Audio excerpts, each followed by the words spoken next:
everybody, it's NW Rago here, games, movies, and vlogs. How the hell is everybody? And welcome to episode 2 of Tremors Effects. And this week I have a pretty wild sequel for you, Tremors 2-AFTERSHOCKS from the year 1996. Now, I literally just got done watching this movie probably not even 10 minutes ago. It was more like probably 5 minutes ago. I just got done watching this, and in all honesty, there is a lot I have to say about this movie, and half of it, sadly, I actually found more effects cons with this movie than I found with the first one. And before I even get into that, what do you call it? No, this movie has a lot of effects pros as well. But one thing that I did not mention when I reviewed the first movie, and I'm going to mention it now for this, I love how, well, here we go, the screenshots.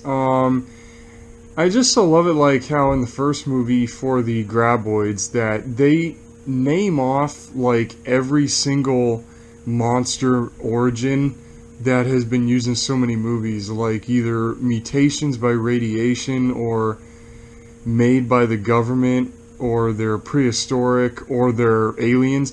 They say all 4 origins in the first movie, and then here in the second movie they officially determined that they're prehistoric creatures. Very cliche, I'll admit, but at the same time, it's still awesome.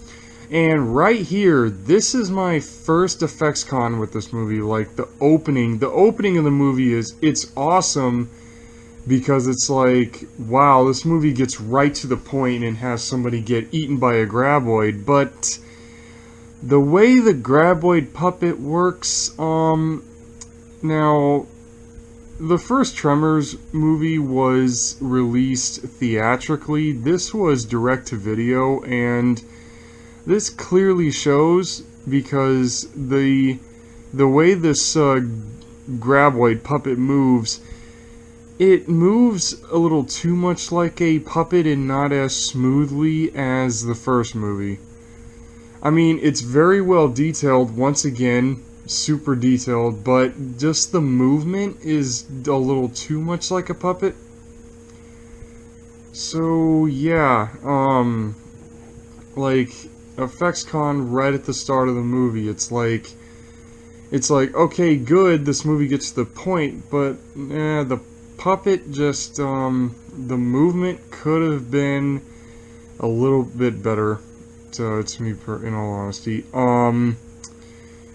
what do you call it? That's really all I gotta say about this, these two particular screenshots. But it's just so crazy. Like, they have the dirt moving again before the graboid shows up, which is actually really cool. Like, as soon as you see that dirt move, oh, there's something chasing this poor guy. And the crazy thing is about this movie is that this movie takes place in Mexico.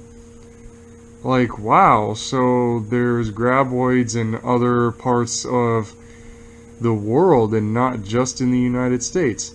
So that's very interesting, having it taking place in a different location. And, well, here's a better shot of the graboid puppet of another one. Now, the puppet used at the beginning of the movie here, that one didn't really move as good, but the rest of the time, the graboid puppets, they are really well detailed, like this one right here. Very super detailed, and this one moves a lot like the first movie. It moves a lot smoother.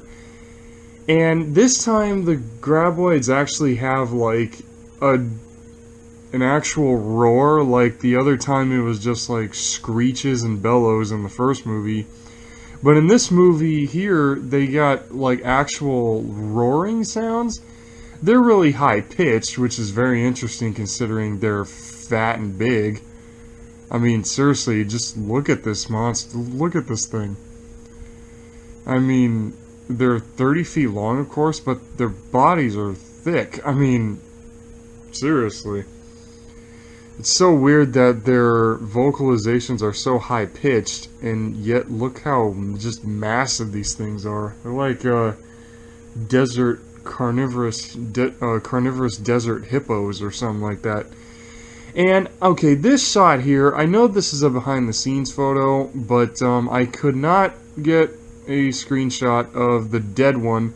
Now the screenshot before this, meet that very same individual graboid after it roars for about 3 minutes, and then it just dies.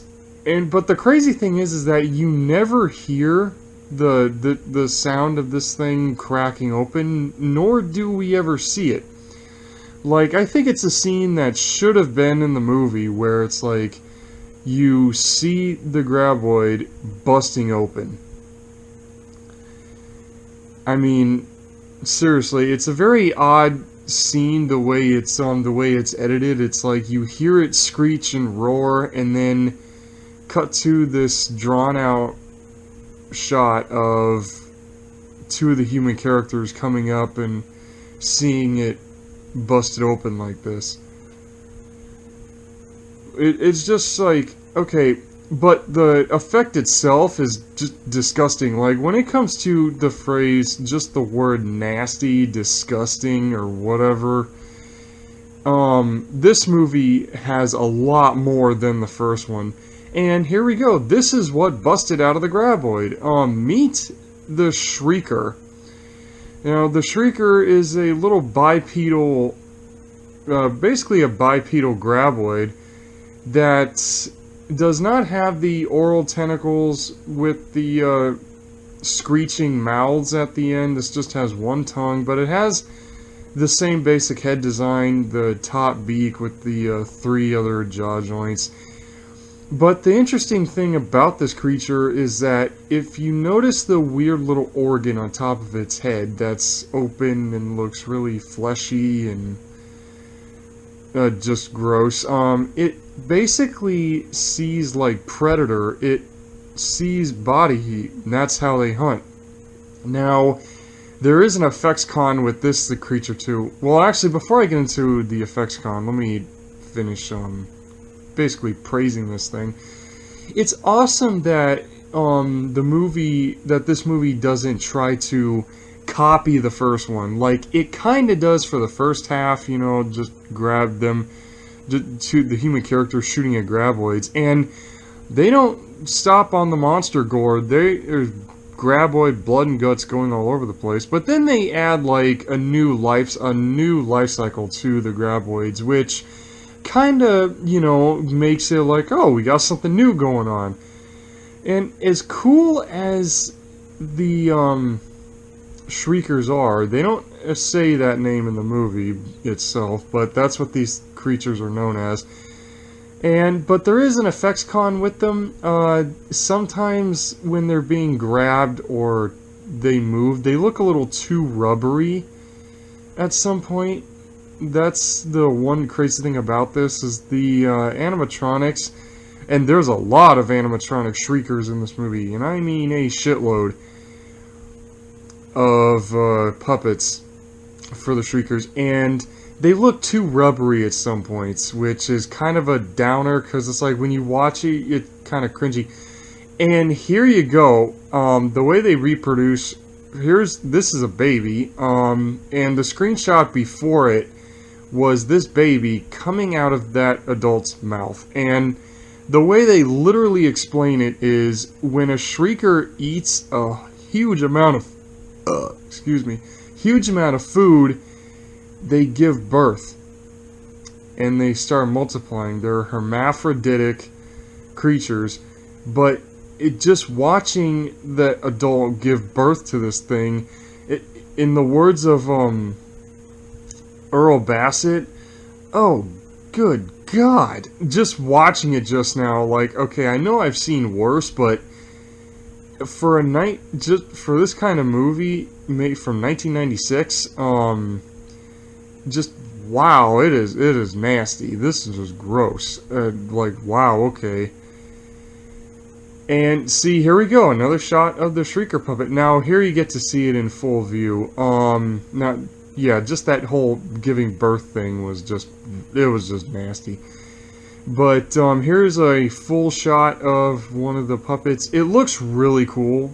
I mean, the fact that they used puppets is amazing, just like the first movie. But, it just like, I don't know. It's just so interesting that they... Well, it's interesting that they added, like, a new life cycle to the graboids. I guess they did that just so they won't be like, oh, let's not copy, you know, the first movie again. Let's not, like, do that again. Let's try to add something fresh and new. And I like that, you know, and it's what makes the movie a lot more fun. Like, the first movie was all serious in tone and tries to be scary, you know, but this movie has such a different tone than the first one. It's more lighthearted. It plays more for laughs, in all honesty. Like, it carries off a lot of from the first movie, and a lot implies through the dialogue a lot of stuff that's happened between 1989 and 1996 here. Create all this stuff that happened with the human characters and all, but I'm not here to talk about that. I'm here to talk about the awesome effects used in this movie. Now, it's just so funny that like, they don't have any arms, like, they just got legs. They just got legs and mouth. That's it. And these things know how to screech. The sound effects for the Shriekers is just wow. It's actually a lot better than the graboids, to be honest. They have like small little grunting sounds, and then they have these loud, hence the name Shrieker. And they said that they give off a lot of heat when they scream, sorry. So, wow, that thing has some seriously bad breath or something like that. But, just, wow. Just everything about the Shriekers, it's so funny to watch them. They just run around and they try to grab all the human characters, which is very little to none. And when the Shriekers first show up in the movie, the editing to movies is what helps out the special effects, because there's a great, when the Shriekers first show up, like right before they show up, you have one of the human characters, his truck is out in the distance. It was scene I'm talking about all takes place at night. The main character, I think it was Julio. Oh no, it was Pedro. Yeah, it was the character Pedro, I don't remember the actor's name, but it was a shot at night where his truck is out in the distance, and all you see is just, like, the headlights in the darkness, like, you know the truck's there, but as you get closer to the truck, you realize that the truck is all shredded in Pedro's, dismembered arms are hanging off the back of the truck. So, it's a very good effect, and it's one of those things where it's like, what's scary is what you don't see, and that one scene pulled it off great. And here we got more of the Shrieker puppets here. I mean, you just see like a lot of these things, like you can so tell where most of the budget to this movie went. Either half the budget or most of it, because seriously, they have so many Shrieker puppets in this movie. And that's basically all they do most of the time. They just stand around and grunt and screech and shriek at the main characters. Oh, here we go. This is what I mean by the gore. When these things get shot at, they just blow up into guts everywhere, man. It's just, wow. Oh my god. When they get shot at, man, they just get blown up.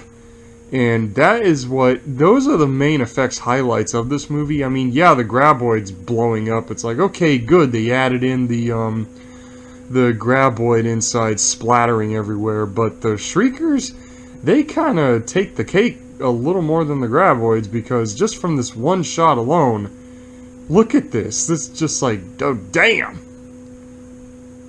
This is just crazy that all that the gore is upped a little, went up a level with this movie. It's like the makers of this movie really wanted to give fans. Like, okay, let's do a sequel to Tremors, but give it something fans would like. And in all perfect honesty, they do an amazing job. I mean, seriously, the comedic tone, I know this is mainly an effects review, but sometimes, you know, to make reviews interesting, you gotta mention a few other tidbits about the movie. The comedic tone is just downright hilarious. The funniest bit, like one of the funniest scenes, oh my god, before I even talk about the funny part, here we go. Welcome to the first time Tremors has ever used CGI. And here's a good shot of these things right here. The shriekers are mainly... There's like some shots where the shriekers are CG. But that's only like maybe 30% of the time, and then the other 70% they're all puppets. Now, the CGI was done by Tippett Studios, which of course was run by Phil Tippett, who is a special effects legend. And the CGI, I can't really say anything bad about the CG, because since this came out in 1996, CGI was technically still a new thing, and the CGI, it's actually in between, like, really obvious and pretty good. It kind of reminds me of Dragonheart, actually, where the CGI is, well, like I said, it's like in between, okay, it looks good, and, oh man, you can tell this is 90s CG. I mean, seriously, every other part of the body has texturing on it except the beak. The beak and the jaw joints, they're smooth when they actually do have texturing on them. So anyways, the funny scene I was talking about was the two characters on this poster. Off to the left, you got Earl Bassett and Grady Hoover. They're driving this truck with Burt Gummer's MREs, which are actually, I would not recommend eating those. They really don't taste that good. Tastes like a bar of soap with flavoring on them. Anyways, they're sitting there, and it's a wide, very wide shot, like on top of a hill, and you hear Earl Bassett. He's like, "Oh man, this stuff tastes like toilet paper." Then you hear Grady, "Earl, that is the toilet paper." So it's just like, this movie was played for laughs. Like, I would recommend this. Like, if you're willing, if you're a Tremors fan, if you've seen the first movie and know of 2 here, and you want to watch it to keep going through the franchise, go right ahead and do it. And also, please like and sub to not only this channel, but to Movie Reviews Library. Follow me on Instagram at lizardman2021, and then email me at zillagary@gmail.com for video requests. All that will be in the description below. Peace out, everybody!